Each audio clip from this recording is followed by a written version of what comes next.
I had a guy leave a comment under a video that I made recently called, it was a live video yesterday, called 7 Stages of Accepting Women as They Really Are. And in that, I talk about how basically learning to accept how women actually are, it can be very similar to going through the 7 stages of grief. Because when somebody dies, initially they're shocked, then there's anger, then there's pain, and then eventually you get to where you start to accept the situation, and then you're able to be in a better place. And so with women, it's the same thing. When we first come to women and we start learning about how they could actually be or how they really are, or what really turns them on, it's initially like denial, that can't be a thing. Then you're angry that the stuff works, blah, blah, blah, blah, blah. Go listen to yesterday's show. But it leads up to finally accepting women as they are. And so this guy left a comment and he said, I feel like you're a mind reader, man. My relationship just ended due to my codependency, and I was just trying to come to terms with how women are, with how women are so different than I used to think. She used to say she wanted to be together all the time, but she bolted when I gave her time and affection. It's really hard to love once you see the matrix. Beautiful content and very relatable. So I appreciated that comment. And to that guy, I'm sorry that you're going through that situation. Breakups are tough. Even if you get to a point where you as the guy are the one that is breaking off relationships, it does not make it any easier. I haven't been broken up with in years, but I've had to do my fair share of breaking up. And it actually gave me a lot of empathy for women because, women go on dates with guys and they're already knowing like, I don't feel this. And then they have to go through the exercise of letting this seemingly great guy down and say, but you're just not for me. And most guys like lash out, get angry, try to negotiate and why they should be the one. And at the point that I started breaking up with women, I was like, oh, I don't want pushback ever. If I'm already having to go through the exercise of getting to the woman and saying, I don't want to see you anymore, even though you're great, but just not for me, or this isn't going to work out. That is hard. So at the point that I started doing that, I realized, oh, there are women in my past that were like, we went on a couple of dates and then they weren't feeling me and I would get all butthurt. But it's like, but even them being able to speak that out, like, it's already hard for most women to go to guys and say, I don't want to see you. So then I made it my mission to not make that any harder on women. So when they came to me, hey, Harry, you're great, I'm just not feeling it. My response was always like, hey, I totally understand. I would say, if you change your mind in the future and I'm still available, let me know. But otherwise, best of luck to you. Because I realized we all have agency. Just like I had the right to be with or not be with people that I want, women also had that same thing, And so with that said, though, I like the thing that he said here. He said, I wanted to highlight this. He said, she used to say she wanted to be together all the time, but she bolted when I gave her time and affection. So this is one of those examples of sometimes women will say things, and then when the opposite happens later, guys will think she never meant that thing that she meant. And so this is an important lesson that I kind of knew for a long time, but actually like the guy, Corey Wayne, actually phrases this very, very well, where he says, what a woman says in the moment, she means that in that moment. It doesn't mean that that's what she's going to be thinking and feeling later. So in the moments where a woman's with you and she's like, oh, I want to see you all the time and spend all my time with you. In that moment, she's hooked up on hormones and she's having bubbly feelings about you, to where in that moment, she truly feels as though she could see you all the time. And you as a guy have to know that that's bullcrap, and that it's a lovely thing to say in the moment, but in practiced reality, doing that will cause her to think you are pressuring her. And the problem we have as guys is we take things very literally. And so when we hear women say things, we assume that the thing that they say is what they mean for all time.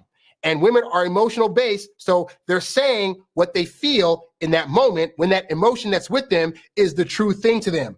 If 5 minutes from now you guys are in a fight, she's not going to have the feeling of, I want this guy all around. She's going to have the feeling of, I now need a break from this guy to be able to adjust myself and get back to the point where I feel like I want him around all the time. So when women are speaking to you guys, they're speaking from an emotional standpoint. And because emotions change from time to time, what they're saying is also going to change from time to time. And what they're feeling about what they're saying is going to change from time to time. So this guy's mistake, and it's one that I as a guy have made, and that a lot of guys make, is believing that the thing she said yesterday means the same thing today.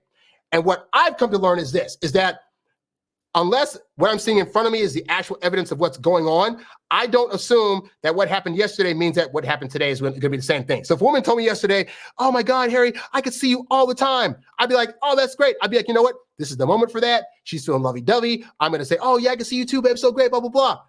And then let's say today, like, she's at work and I don't see her.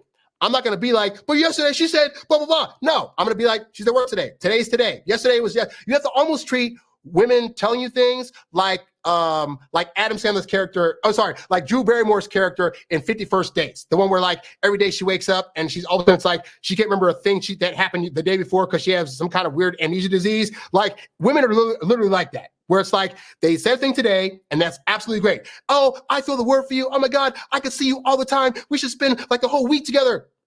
It sounds lovely. And you have to know that she meant it in that moment. And guys, it's going to be frustrating because you're like, but she said the thing. You have to learn, just because she said it yesterday doesn't mean it's true today, right?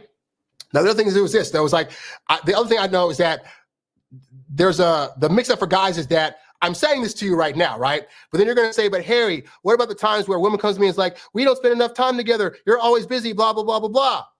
This is where you as the guy also have to know that sometimes the things that she's asking for that she thinks she wants, she doesn't actually need. And you as a guy have to either ignore it or continue to go about your program as if she's not saying it. So for example, a woman might say to you in the moment, oh, I can see you every single day. Oh, I love when we text all the time, nonstop.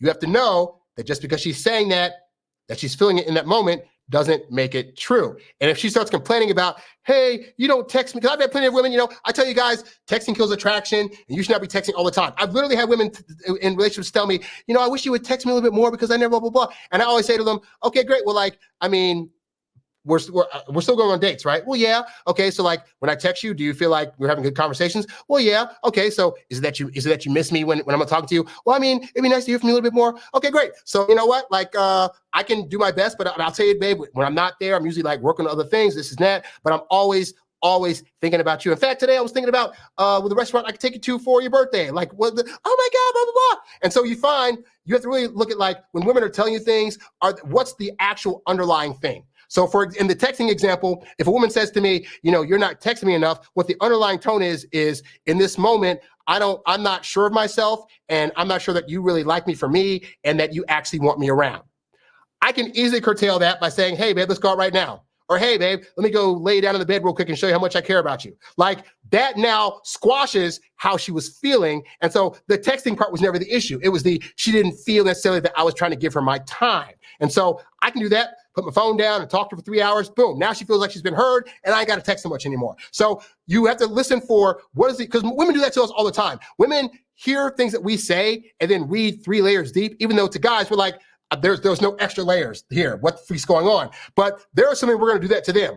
And to be fair, as you get to know a woman more, you should be able to do that. You should be able to kind of guess, okay, she's saying this thing, so she's probably a little hangry, or she's saying this, so she actually wants more attention, or blah, blah, blah, blah. And you can, over time, start to know that if you're paying attention to your woman, But suffice to say, yeah, like just because women are saying things, don't assume that that's the gospel that they actually mean and that that's what they mean for a lifetime. Her saying we can hang out all the time doesn't mean that she actually needs that, because as you can see with this guy, when he did that, she lost interest, all right? So hopefully, guy, I hope your situation gets better. But hopefully some of the insights about what I just said will help you out.